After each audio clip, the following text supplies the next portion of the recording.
Halo sahabat petani, warga kelompok tani dimanapun Anda berada di seluruh penjuru tanah air. Selamat siang dan salam sejahtera untuk kita semuanya. Ibu dan Bapak sekalian warga kelompok tani, saat ini saya sedang berada di Desa Delimas, Kecamatan Ceper, Kabupaten Klaten, di tengah-tengah hamparan tanaman padi yang terserang penggerek batang padi. Penggerek batang padi, Sirpopaga inotata, merupakan hama utama atau hama penting di antara yang lain seperti tikus dan mereng batang coklat, dan selalu mendominasi di urutan pertama di berbagai penjuru tanah air kita, terutama di daerah-daerah endemis. Saudaraku warga kelompok tani, penggerek batang padi ini berbentuk ngengat ya, berbentuk ngengat. Kira-kira yang jantan cuma 14 mili, kemudian yang betina 17 mili. Dan mereka akan menyerang di semua fase pertanaman, baik itu persemaian, kemudian fase vegetatif maupun fase generatif, atau bahkan menjelang panen. Saudaraku warga kelompok tani, jadi biasanya ngengat ini bertelur di bawah permukaan daun, apakah itu di persemaian atau itu di pertanaman. Dan kemudian mereka akan menetas, keluar larva insar 1, dan kemudian menembus lubang telur. Kemudian dia akan melalui jaringan tanaman dan kemudian akan ke ujung. Jadi dia menembus jaringan tanaman ke ujung dan kemudian menggantung dengan benang halus, terayun-ayun oleh angin. Ada sebagian yang ke bagian tanaman yang lain dan sebagian lagi jatuh ke permukaan air di persawahan. Dan larva ini akan bergerak ke tanaman melalui celah dan kemudian masuk melalui pelepah, masuk ke dalam batang atau tunas tanaman. Dan larva bisa berpindah dari satu tunas ke tunas yang lain. Tetapi perlu diketahui bahwa larva ini kanibal ya. Jadi biasanya dalam satu tunas itu hanya ada satu larva. Kemudian menggerek batang tunas itu sehingga tunas itu kemudian menjadi mati, sehingga kita cabut. Dan biasanya kemudian larva menuju ke pangkal batang, dan kemudian sampai di pangkal batang dia sambil membuat lubang di batang itu, yang di kemudian hari dia akan membuat pupa di situ, dan setelah berbentuk ngengat dia akan keluar melalui lubang itu dan kemudian dia akan lari. Saudaraku warga kelompok tani, stadia telur pada penggerek batang itu kira-kira hanya 4-9 hari, dan biasanya bertelur pada malam hari dan di bawah permukaan daun, dan rata-rata itu 100-600 butir sekali bertelur pada permukaan daun, permukaan bawah. Kemudian setelah dia berbentuk larva atau stadium larva itu kira-kira ya 19 atau sampai 31 hari, kira-kira 1 bulan. Dan dia hebatnya di situ, dia akan bisa mengalami diapos kira-kira kurang lebih 3 bulan. Ini yang sangat membahayakan, yang juga sulit diduga untuk ibu dan bapak sekalian warga kelompok tani di lapangan manakala tanaman sudah terserang oleh penggerek batang. Stadium ngengat atau imago itu kira-kira 5-10 hari. Tetapi perlu diketahui bahwa mereka bisa terbang 6-10 km. Dan stadium pupa, setelah jadi ngengat kemudian jadi pupa, itu 6-12 hari. Dan mereka tinggal di pangkal batang atau di dalam jerami apabila tanaman itu sudah dipotong pada saat panen. Saudaraku warga kelompok tani, serangan pada awal pertumbuhan atau fase vegetatif itu biasanya disebut sundep. Mungkin bisa saya berikan contoh seperti ini. Jadi seperti ini. Jadi sundep ada pada fase vegetatif kira-kira umur 2, 3, atau 4 minggu pada pertanaman. Ini dapat menyebabkan kematian karena tunas ini ternyata sudah membusuk dan kemudian ini mudah kita lepas. Jadi tunasnya mudah kita lepas karena digerek oleh penggerek yang ada di dalam batang tunas. Dan ini disebut kematian anakan ini disebut Taylor atau dead herd, ya, dead herd. Dan perlu diketahui bahwa kehilangan hasil dari tunas yang rusak ini bisa dikompensasi kira-kira 30% dari anakan baru. Jadi ini masih bisa dikompensasi kira-kira dalam simulasi begitu, kira-kira 30% lah anakan baru. Dan kemudian setelah ini di sundep, pada fase generatif serangan itu dapat menimbulkan, ini sebagai contoh, saudaraku warga kelompok tani, ini pada fase generatif disebut beluk. Jadi di sini malainya hampa, tidak terisi, karena di batang ini digerek oleh larva, sehingga malainya menjadi hampa atau kosong. Dan ini biasanya disebut white herd. Saudaraku warga kelompok tani, hampir di sebagian besar pada pertanaman yang ada di latar belakang saya ini, itu kira-kira ada 30-40% yang terserang oleh sundep, ya. Jadi ini pasti ada penurunan produksi yang signifikan, sangat signifikan. Saudaraku warga kelompok tani, perlu saya informasikan bahwa di Indonesia sebetulnya ada 6 jenis penggerek batang, ya. Jadi yang pertama adalah penggerek batang padi kuning, seperti yang ada di belakang saya ini, rata-rata ini penggerek batang padi kuning atau Sirpopaga incertulas. Kemudian penggerek batang putih atau Sirpopaga inotata. Kemudian penggerek batang bergaris atau Psilocypriasalis. Kemudian penggerek batang kepala hitam, Psilopolychrysus. Kemudian juga ada penggerek batang berkilat, Silo auricillus.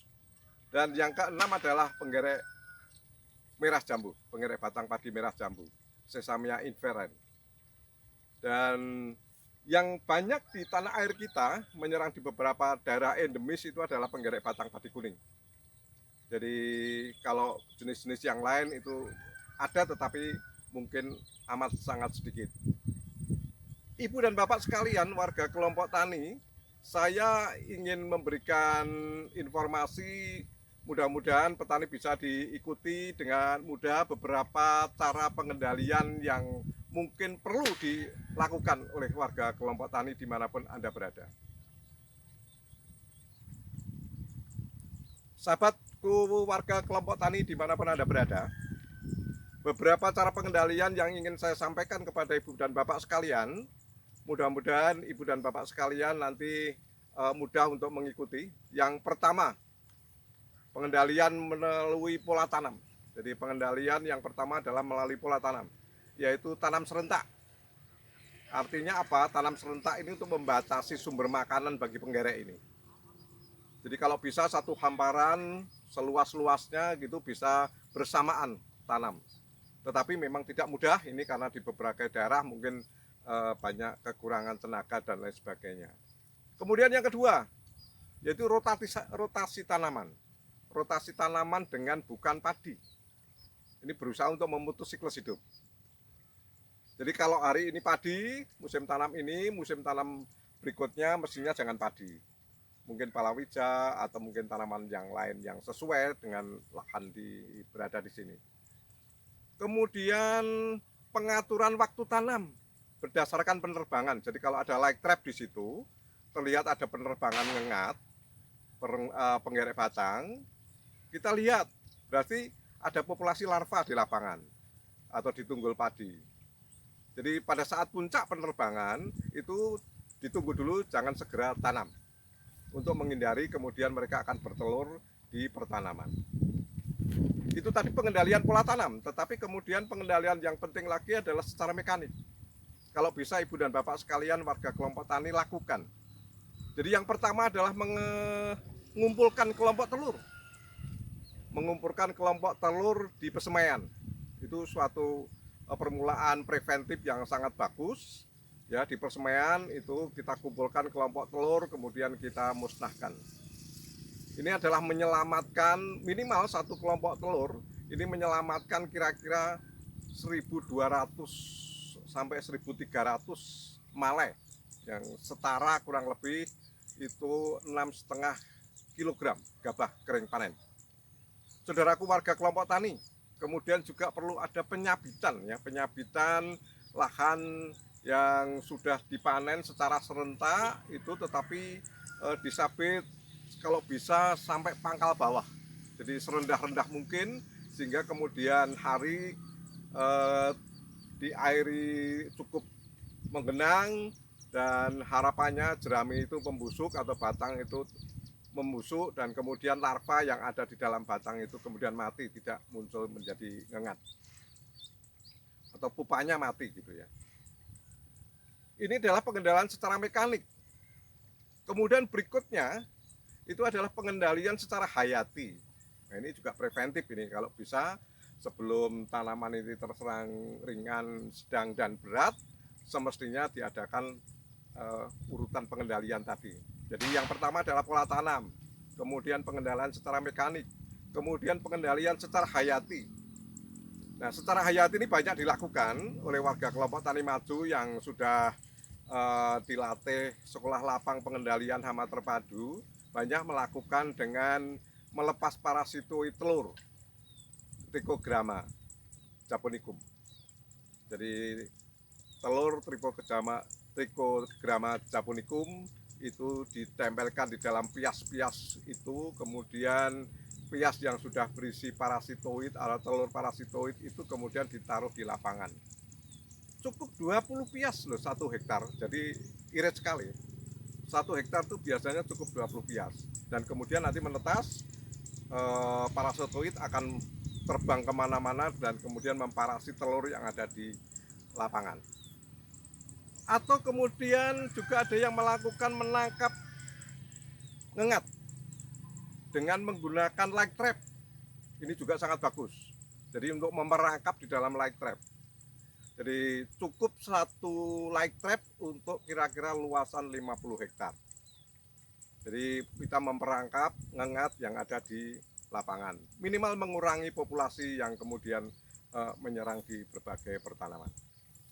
Saudaraku warga kelompok tani, perlu saya informasikan ada bunga pengusir hama padi ya, yaitu bunga refugia. Bunga refugia yang terdiri dari bunga kertas, kemudian bunga kenikir, bunga matahari, bunga celosia, dan lain-lain. Kemudian ada juga tanaman refugia, yaitu tanaman jagung, mint, bebandotan, bayam, dan lain sebagainya. Banyak itu tanaman-tanaman yang disarankan oleh warga kelompok Tani Maju untuk bisa mampu mengurangi jumlah populasi serangan hama di lapangan, karena bunga-bunga refugia atau tanaman refugia ini menjadi pengusir hama padi karena di situ banyak ditinggali oleh musuh alami atau musuh alaminya. Saudaraku warga kelompok tani, ada penelitian penting yang dilakukan oleh POPT yang saya dengar, yaitu POPT dari Karanganyar kalau tidak salah, Pak Sulistyo Winarno namanya itu menguji pada tanaman bunga kamboja. Jadi dia bukan refugia yang dipakai untuk mengusir hama ya, tetapi ternyata bunga kamboja, terutama yang berwarna kuning, itu disukai oleh parasitoid telur, terutama dari kelompok Telenomus rowani. Jadi ada Tetrasticus, ada Trichogramma, tetapi yang paling dominan, yang paling banyak di situ banyak ditemukan oleh Pak Sulis itu ya, yang meneliti di tanaman bunga kamboja kuning terutama itu parasitoid Telenomus yang mendominasi. Ibu dan Bapak sekalian, ini sangat penting sehingga silakan untuk ditindaklanjuti ya, coba dilihat di beberapa pertanaman kamboja terutama yang warnanya kuning yang ada di sekitar pertanaman padi, barangkali di situ banyak ditinggali oleh parasitoid kelompok telur, parasitoid telur dari kelompok Telenomus, terutama Telenomus rowani. Saudaraku warga kelompok tani, kemudian ada pola tanam, pengendalian, kemudian mekanik, kemudian hayati. Nah sekarang kalau itu tidak berhasil, baru kemudian pengendalian secara kimiawi. Saudaraku warga kelompok tani, pada daerah-daerah endemis itu sudah layaknya pada tanaman berumur 2 sampai 3 minggu setelah tanam itu perlu diamati dengan ketat. Dan biasanya di situ sudah banyak kelompok-kelompok telur penggerek batang pada daerah-daerah endemis. Dan itu perlu aplikasi insektisida. Kami sarankan insektisida yang sebaiknya dilakukan adalah yang sistemik agar bahan aktif yang ada di dalam pestisida itu, insektisida itu bertahan lama sehingga kalau ada ngengat datang bertelur dan menetas kemudian larvanya masuk itu akan mati dengan sendirinya. Jadi minimal mengurangi populasi. Ibu dan bapak sekalian, berikutnya adalah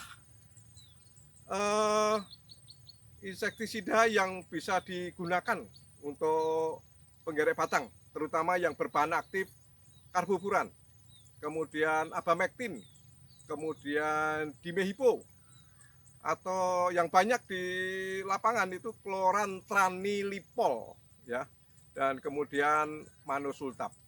Ini berbagai bahan aktif yang bisa digunakan untuk pengendalian penggerek batang di tingkat lapang. Jadi kalau mereknya bisa apa saja gitu.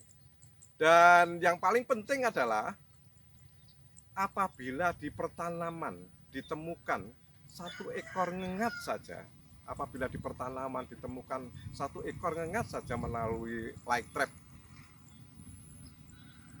selang 4 hari harus diaplikasi. Jadi harapannya kemudian ngengat bertelur dan 4 hari itu ada penetasan. Jadi selang 4 hari setelah ada penerbangan ngengat itu perlu diaplikasi insektisida. Demikian Ibu dan Bapak sekalian, warga kelompok tani dimanapun Anda berada, mudah-mudahan solusi pengendalian kaitannya dengan serangan hama penggerek batang padi ini dapat membantu Ibu dan Bapak sekalian warga kelompok tani. Sukses petani!